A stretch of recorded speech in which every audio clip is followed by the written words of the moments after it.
제가 봉독해 드릴게요.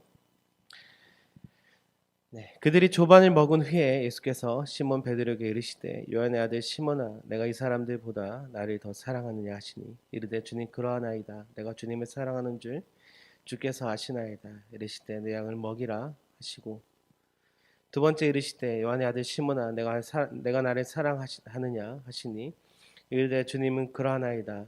주님 그러하나이다. 내가 주님을 사랑하는 줄 주께서 아시나이다. 이르시되 내 양을 치라 하시고 세 번째 이르시되 요한의 아들 시몬아 내가 나를 사랑하느냐 하시니 주께서 세 번째 내가 나를 사랑하느냐 하심으로 베드로가 근심하여 이르되 주님 모든 것을 아시오매 내가 주님을 사랑하는 줄을 주께서 아시나이다.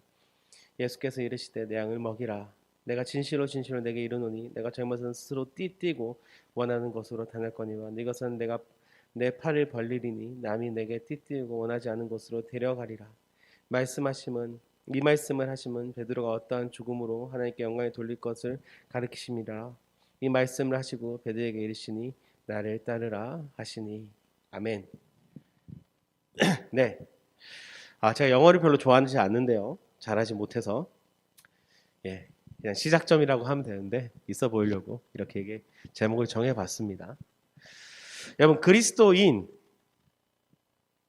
누가 그리스도인일까요? 우리가 그리스도인이라고 이야기할 수 있는 사람들은 과연 누굴까요? 저는 여러 가지 정의가 있겠죠. 오늘은 이렇게 한번 정의를 내려보려고 합니다. 바로 그리스도인이란 누구인가? 부활하신 예수 그리스도를 만난 사람. 우리는 이 사람을 그리스도인이다라고 할 수 있다는 것입니다.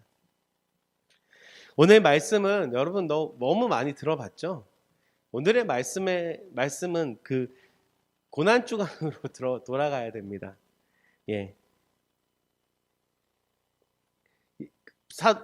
예수님이 제자들을 모아놓고 만찬을 할 때 이렇게 얘기하잖아요. 내가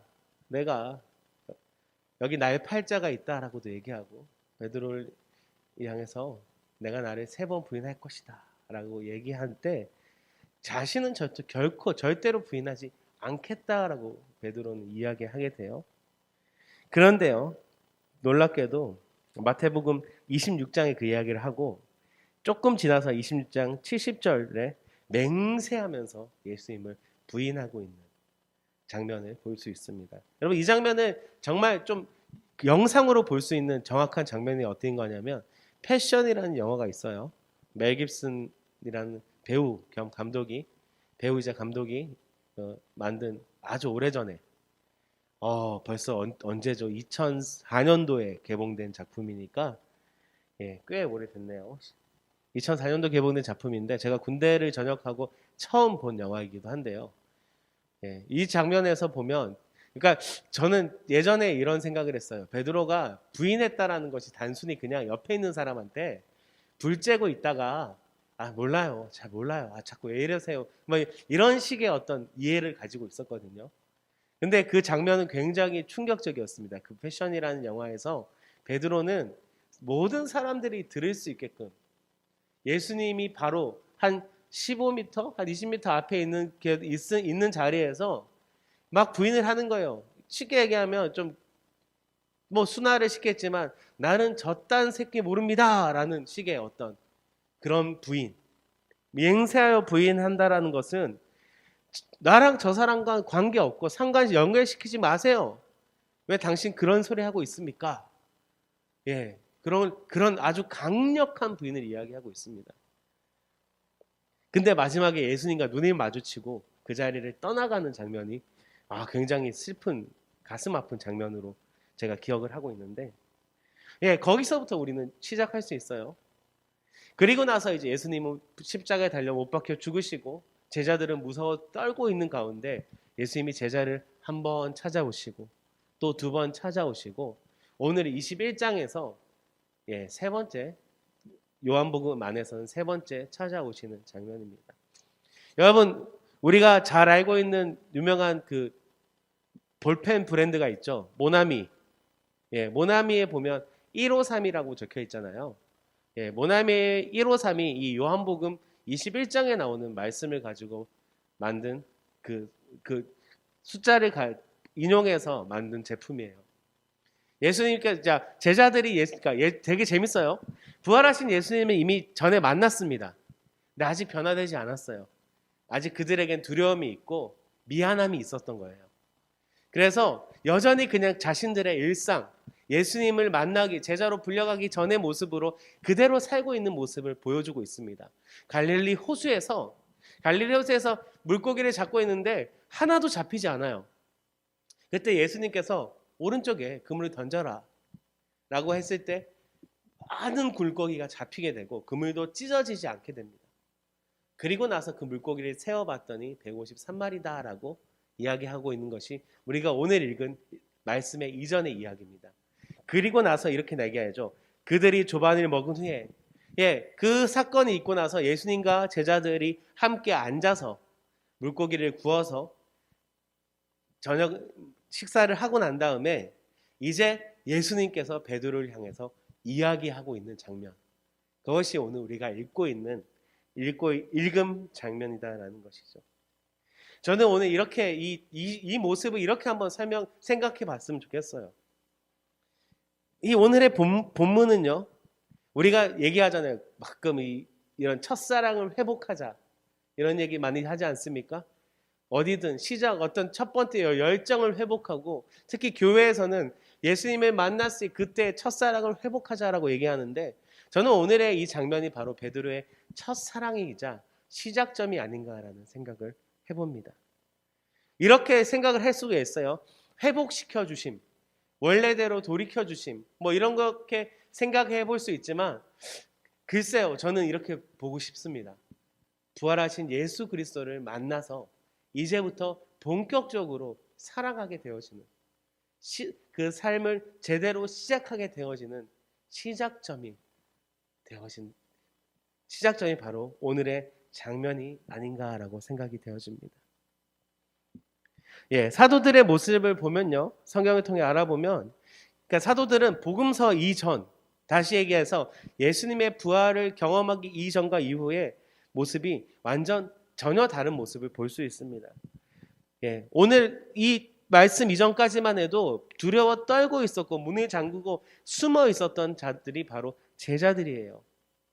하지만 이제는 부활하신 예수 그리스도를 만납니다.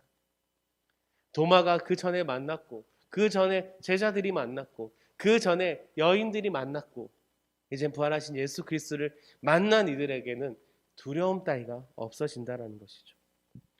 베드로만 봐도 그래요. 어떠냐면 우리가 잘 아는 마태복음 16장 말씀 아시죠? 그리스도시요 살아계신 하나님의 아들이시다 라고 얘기했던 우리가 사도신경을 하는 그 신앙 고백의 뼈대가 되어지는 말씀. 하지만 바로 이어지는 이야기가 예수님께서 베드로를 향해서 사탄아 물러가라라고 얘기하고 있다는 것이죠. 또 마태복음 17장을 보면 변화산 사건이라고 있어요. 엘리야와 모세를 만나는 사건. 근데 베드로가 어떤 얘기를 하냐면, 예수님 여기가 너무 좋아요. 초막 3개 짓고 우리 살아요. 여기 좋습니다. 떠나지 말아요. 여러분, 예수님 거기서 떠나야 돼요. 예수님 거기서 집 짓고 살고 멈추면 안 됩니다. 떠나야 돼요. 왜? 십자가를 지시고 부활하셔야 되기 때문에. 생각이 짧은 제자들은 그냥 지금에 보여지는 만족들, 당장에 드러나는 그 감정에 솔직했던 사람들이라는 것이죠. 하지만 예수 그리스도, 부활하신 예수 그리스도를 만난 후 베드로는 어떻게 됩니까? 사도행전의 그 이야기들이 잘 나타나는데, 사도행전의 바울과 베드로는 예수님의 모습을 꼭 담고 있어요. 예수님이 일으킨 기적들을 그들의 삶을 통해서 일으키십니다. 자, 먼저는요, 사도행전 2장을 보면 우리가 잘 알고 있는 베드로의 설교 이후에 3,000명이 회개하는 역사가 일어납니다. 여러분, 3,000명, 수식간에 3,000명이 되는 교회가 만들어진 거예요. 놀랍지 않습니까? 자, 그리고 3장으로 넘어가니까 어떤 얘기를 하냐면 안진뱅이를 일으킵니다. 걷지 못하는 자, 태어나서 한 번도 걸어보지 못한 자, 그는 한 번도 걸어보지 못했기 때문에 그가 원하는 것은 걸을 수 있는 소망이 아니었습니다. 당장에 하루를 먹고 살 수 있는 동전 한 입이었어요. 베드로가 이렇게 얘기하잖아요. 은과 금은 내게 없거니와 내게 있는 것으로 내게 말하노니 나사렛 예수 그리스도 이름으로 일어나 걸으라. 어떻습니까? 공회 앞에 섭니다. 예수님의 죽음 위에 달하게 숨어서 벌벌벌벌 떨던 제자들이 베드로가 이제는 예수님을 전하고 설교를 하다가 그 공회 앞에 섭니다. 그 서기관들과 바리새인들과 사두개인들과 그 똑똑한 사람들 앞에 섭니다. 베드로는 배움이 없어요, 많이. 그가 어부였잖아요. 근데 그들 앞에서 당당히 이야기하죠. 내가 당신들의 말을 듣겠습니까? 아니면 하나님의 말을 듣겠습니까? 어떤 것이 더 옳은 것입니까? 베드로의 목숨을 앗아갈 수도 있는 회의였습니다. 법정이었습니다.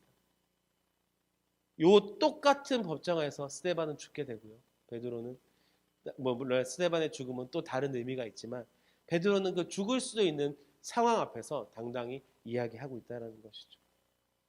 특별히 우리가 이방인의 선교를 바울로 보고 있잖아요. 바울을 이방인의 선교자로 불렀다고. 하지만 이방인의 선교의 시작은 바로 이 베드로로부터 시작되어진다는 것이죠. 10장에 나오는 고넬료의 사건. 이방인인, 할례받지 않은 이방인이 가장 처음으로 성령의 세례를 받은 사건이 사도행전 10장에 나타나는데, 그것이 베드로로부터 시작되어진다는 것입니다. 다르죠. 다릅니다.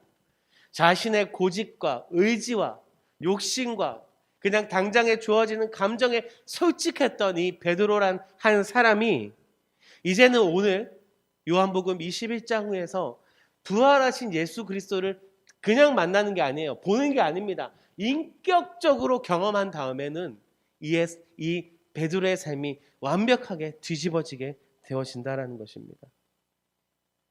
심지어 베드로의 결말은 우리가 알고 있습니다. 이건 전설이긴 하지만 예수님과 똑같이 죽을 수 없다고 해서 거꾸로 된 십자가에 못 박혀 죽고요. 심지어 카톨릭에서는 이 베드로를 초대 교황으로, 첫 번째 교황으로 추대하기도 했다라는 것이죠. 네. 그렇다면 오늘 이 장면에서 우리가 세 가지 정도만 한번 생각해 봤으면 좋겠는데요. 부활하신 예수 그리스도를 여러분 만나기 원하십니까? 어렵지 않습니다. 예수님이 우리를 만나기 원하신다는 것이죠. 내가 그리스도를 찾는 것보다 내가 예수를 찾아 헤매는 어떤 그 간절함보다 그 훨씬 더 큰 간절함이 우리를 만나고 싶어 하시는 예수 그리스도의 마음이다라는 것입니다. 오늘 장면도 보세요. 베드로는 그냥 시리에 빠져서 자신의 삶으로 돌아갔습니다. 안 돼, 망했어, 끝이야. 부활하신 예수님을 만나기도 했지만 바라보기도 했지만 그에게 소망이 없었어요.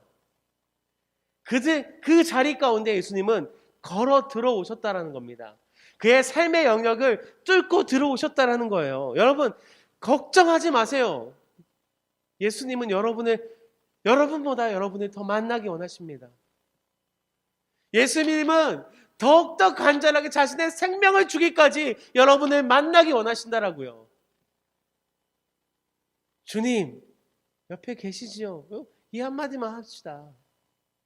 주님, 내가 내 옆에 주신 주님을 보기 원합니다. 발견하기 원합니다. 여러분, 이 한마디만 하자고요.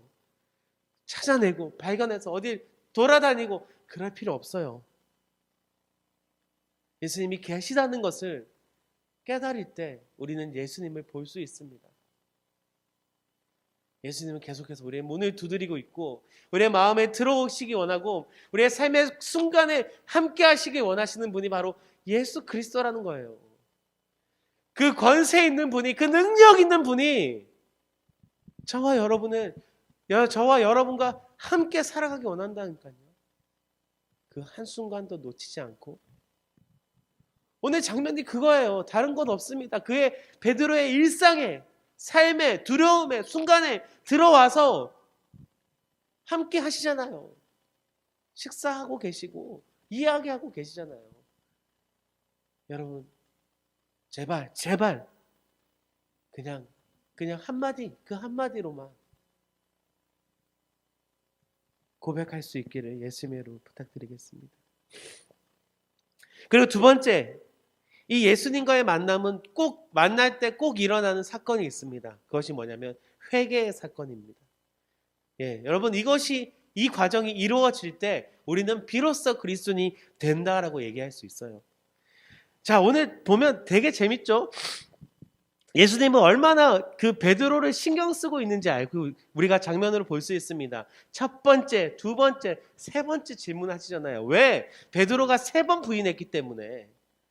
한 번으로도 끝날 수 있는 상황이었습니다. 베드로는 그 한 번으로도 충분히 예수님을 쫓아 다시 한번 힘을 낼 수 있는 상황이었어요. 하지만 베드로는 예수님은 섬세하세요.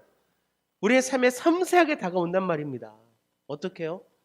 우리의 죄의 모습들, 그 작은 응어리까지 남기지 않으시려는 예수님의 배려가 있다는 것입니다. 그리고 나서 오늘 베드로의 고백이 더 이상하죠? 주께서 아시나이다. 주님 그러하나이다. 주님께서 아십니다. 여러분 이 고백은요, 단순히 대답하기 싫으니까 알아서 생각해라고 아니에요.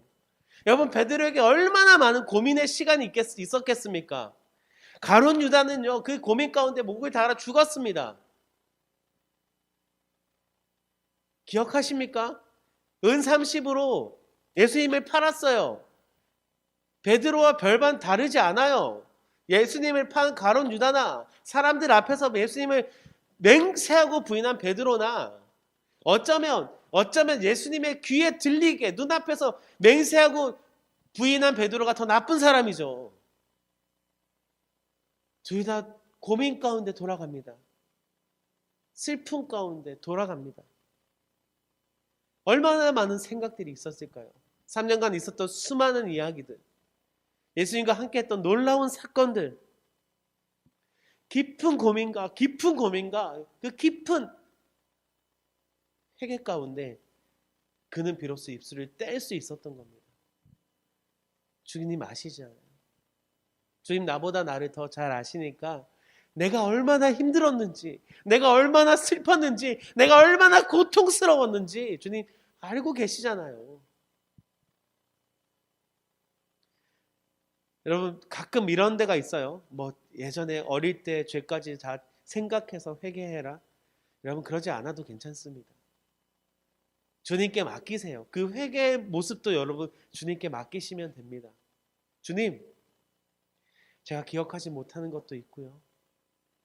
주님 앞에 비록 입술로 고백하기 힘든 더러운 죄도 있습니다. 골방에 가서 고민하고 묵상하고 기도하세요. 주님, 그래서 주님 내가 지금 이 순간 주님과 함께 그것들을 씻어내기 원하고 회복시키기 원합니다. 여러분 이 고백이면 되지 않겠습니까? 여러분 이것이 그러니까 예수님을 만났을 때 우리에게 꼭 필요한 그리스도인이 되어지는 과정이 이 회개의 순간이 필요한데, 여러분 장황하게 뭔가를 다 설명할 필요 없습니다. 뭔가 억지로 다 기억해내서 끄집어내서 이야기할 필요 없어요. 그 대신 진심으로 주님께 나의 삶을 맡기고 내가 주님의 사람으로 살아가기 원한다는 그 간절한 마음으로 주님께 고백하면 돼요. 어떻게 해요? 베드로랑 똑같이 하자고요. 주님 내가 주님 사랑하는지 주님 아십니다. 주님 내가 얼마나 고통스러운지 주님 아십니다. 내가 얼마나 더러운 죄인인지 주님 아십니다. 주님 앞에 내려놓게요. 받아가 주세요. 여러분 그거면 되지 않을까요? 여러분 우리가 거기서 시작하자고요. 거기서 시작해봤으면 좋겠습니다. 마지막입니다. 예수님을 만난다라는 것, 부활하신 예수 그리스도를 경험한다라는 것은 예수님께서 우리의 삶에 소망을 주는 겁니다. 오늘 말씀을 보니까요, 오늘 놀라운 것을 이야기하고 있어요. 첫 번째 이렇게 얘기하죠. 15절에 내가 주님을 사랑하는 주께서 아시나이다. 이르시되 내 어린 양을 먹이라 하시고, 두 번째도 이렇게 얘기합니다. 내 양을 치라 하시고, 세 번째도 이렇게 얘기합니다. 예수께서 이르시되 내 양을 먹이라. 어린 양을 먹이라. 내 양을 치라. 내 양을 먹이라. 라고 계속해서 말씀하고 계신다라는 것이죠. 예수님을 만난다라는 것은 이거예요. 부활하신 예수 그리스도를 경험한다라는 것은 우리가 주의 일들을 감당하며 살아가는 삶이 되어진다라는 것입니다. 다시 얘기하면 예수님께서 우리에게 비전을 주신다라는 거예요. 여러분, 베드로를 향해서 그냥 그걸로도 충분한데 이제는 베드로를 향해서 삶의 방향을 정해 주신다라는 겁니다. 이제는 내 것을 맡겼다라는 것이죠. 이후로 베드로는 얼마나 많은 강한 책임감과 또 하나님의 그 성령의 능력으로 일하는지 우리는 잘 알 수 있어요. 초대교회를 이끌며 그 많은 곳들을 전도하러 다니며 놀라운 기적들을 이루고 나올 때 예수님께서 주신 이 사명, 예수님께서 주신 이 비전을 붙들고 내가 할 수 있는 자가 되어진다는 것이죠. 여러분, 얼마나 말도 안 되는 겁니까?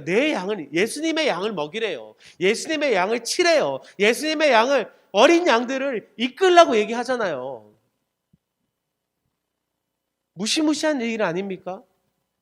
예수님이 이 말과 함께 힘을 주시는 거예요. 네가 할 수 있으니까 내가 너에게 맡기는 거야. 네가 충분히 해낼 수 있어. 그러니까 네가 해. 지금 우리에게도 말씀하고 계세요. 제가 여러분의 인생을 알 수 없고 비전을 알 수 없지만 지금도 동일하게 예수님 우리에게 말씀하고 계신다는 것이죠. 예수님의 일을 우리에게 맡겨주고 계신다는 것입니다. 크지 않아도 됩니다. 엄청나지 않아도 돼요. 먼저는 내가, 내 가족과 내가 사랑하는 이들을 향해서 그 일들을 감당할 수 있으면 된다는 것입니다. 이것이 부활하신 예수 그리스도를 만난 사람들의 모습이고 변화입니다. 내가 그리스도를 만났는데 회개하지 않아요? 아니요, 아직 그리스도를 만난 게 아닙니다. 내가 그리스도를 만났는데 소망을 품고 비전을 품지 않아요? 아직 그리스도를 제대로 경험하지 못한 것입니다. 여러분, 기도하세요. 기도하시기 바랍니다. 주님, 부활하신 예수 그리스도를 만나기 원하고 경험하기 원합니다. 내 삶에 진정한 회개가 있기 원하며 내가 주의 일을 감당하는 능력과 소망이 있기 원합니다. 하나님 우리에게, 예수님 우리에게 이렇게 부활하여 주셔서 우리를 이렇게 만나 주신다라는 것입니다. 정리할게요. 그리스도인의 시작은 이런 것입니다. 그래서 제가 오늘 시작점이라는 제목을 가졌던 겁니다. 다시 부제를 하나 넣을까요? 베드로의 첫사랑이라고 부제를 하나 넣어보겠습니다. 부활하신 예수 그리스도가 여러분께 함께 있습니까?